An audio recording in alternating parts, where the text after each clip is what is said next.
E algo que a companhia de utilidade de Aruba local toda hobby popular pede em último luna ng tota é ponimento de luz ng LED arriba nos isla.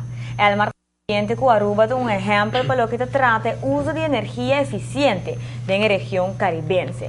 E para razão aqui não tem plano grande para o que se trata o futuro de luz ng rond de nos isla. O master plan para vai bisa cambia tudo a luz na Aruba para LED.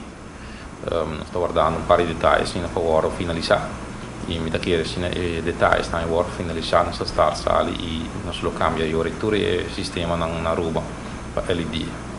Sistema que está eficiente no uso de corrente. Dus nós lo também não rebaixo do consumo. Pero não há espaço para pôr mais agora aí.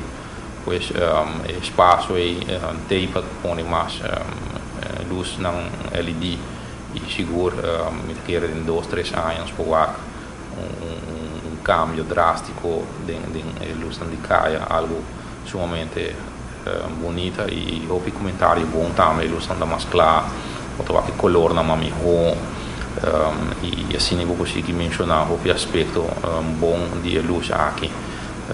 Dus plantei para de 2-3 anos por cambia full luz de Aruba com tecnologia outdated, bio, com tecnologia mais moderna e eficiente, também com o sistema não automatizar, assim na Engeland nos dão um melhor serviço na Aruba e o governo também.